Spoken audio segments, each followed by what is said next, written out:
तो 7 बजे की 7 बड़ी खबरों के बाद अब रुख करते हैं आज की बड़ी सियासी खबरों का। क्रूज ड्रग्स केस के बहाने जो राजनीतिक लड़ाई चल रही है उसमें अब आरोपों के बम और हाइड्रोजन बम फूटने लगे हैं। ये लड़ाई अब ड्रग्स से हटकर अंडरवर्ल्ड से रिश्तों तक पहुंच चुकी है और इस लड़ाई में दो बड़े चेहरे आमने सामने हैं। आप देख भी सकते हैं पीछे टीवी स्क्रीन पर महाराष्ट्र के पूर्व मुख्यमंत्री देवेंद्र फडणवीस और मौजूदा महाराष्ट्र सरकार के कैबिनेट मंत्री नवाब मलिक आमने सामने हैं। ये देखिए आप। मैं जो बताने वाला हूँ ना तो वो सलीम जावेद की स्टोरी है, ना ही वो किसी अंडरवर्ल्ड के बाद की पिक्चर है। देवेंद्र जी का अंडरवर्ल्ड का क्या खेल है इस महाराष्ट्र में, कल सुबह 10 बजे उसकी जानकारी देंगे। मुंबई के गुनहगारों से आपने जमीन क्यों खरीदी? नवाब मलिक कल सुबह अंडरवर्ल्ड का हाइड्रोजन बम मुंबई में गिराएगा। बम के जवाब में हाइड्रोजन बम। इस तरह क्रूज ड्रग्स केस से शुरू हुई राजनीतिक लड़ाई में आरोपों की बमबाजी होने लगी है और अब बात अंडरवर्ल्ड से रिश्तों तक पहुंच गई है। इसमें आमने सामने हैं महाराष्ट्र के पूर्व सीएम देवेंद्र फडणवीस और महाराष्ट्र की उद्धव सरकार के कैबिनेट मंत्री नवाब मलिक। फडणवीस और नवाब मलिक के बीच आरोप प्रत्यारोप के इस अगले राउंड की शुरुआत आज फडणवीस ने की। कहा कि नवाब मलिक और उनके परिवार का अंडरवर्ल्ड से रिश्ता है। इसका जवाब देने में नवाब मलिक ने भी देरी नहीं की। मुंबई में बम विस्फोट में हमारे मुंबईकरों के चीथड़े उड़ते हुए हमने देखे, चीथड़े, और हमारे चीथड़े उड़ाने वाले में जिन्होंने आरडीएक्स भरा, ऐसे व्यक्ति के साथ आप व्यवहार करते हो, बिजनेस करते हो।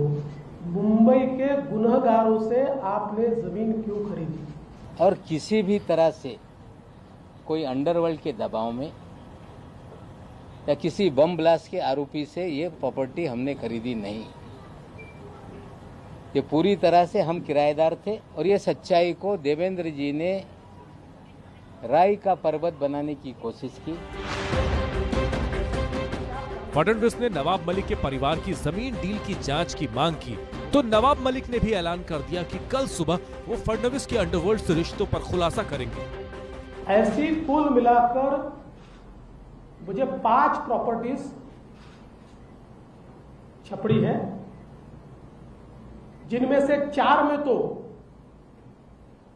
100% अंडरवर्ल्ड का एंगल है। आज मैं कह रहा हूं कि सुबह 10 बजे आप कह रहे थे कि बम फोड़ देंगे।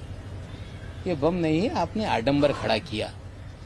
लेकिन नवाब मलिक कल सुबह अंडरवर्ल्ड का हाइड्रोजन बम मुंबई में गिराएगा और देश को बताएगा कि देवेंद्र फडणवीस किस तरह से अंडरवर्ल्ड के जरिए पूरे शहर को हॉस्टेज बनाए हुए थे। किस तरह से एक अंडरवर्ल्ड का सरगना जो विदेश में बैठकर इस शहर से उगाही करता था, वो सरगना किसके लिए काम करता था, वो अधिकारी किसका खास था। तो नवाब मलिक ने कल सुबह तक के लिए टीजर दे दिया है। इसका मतलब ये है कि फडणवीस और नवाब मलिक का ये नया एपिसोड लंबा चलने वाला है। लेकिन दिलचस्प ये है कि क्रूज ड्रग्स केस से शुरू हुआ विवाद अब अंडरवर्ल्ड तक पहुंच गया है। इतनी उथल पुथल है कि आप लोग हैरान रह जाए।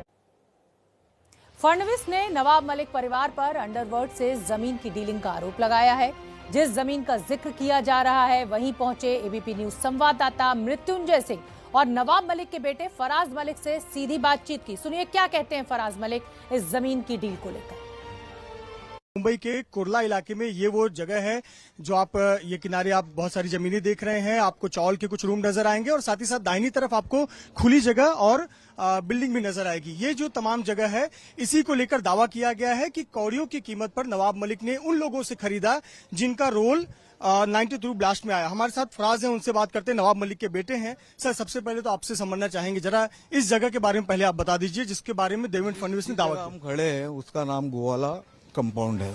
गोवाला कंपाउंड के अंदर मैं स्वयं सॉलिडस इन्वेस्टमेंट कंपनी का टेनेंटशिप मेरे पास था और वही सॉलिडस इन्वेस्टमेंट कंपनी ने बाद में सलीम जी से इनका लैंडलॉर्डशिप खरीदा है। एज ए टेनेंट मैंने मेरे लैंडलॉर्ड से लैंडलॉर्डशिप खरीदा है।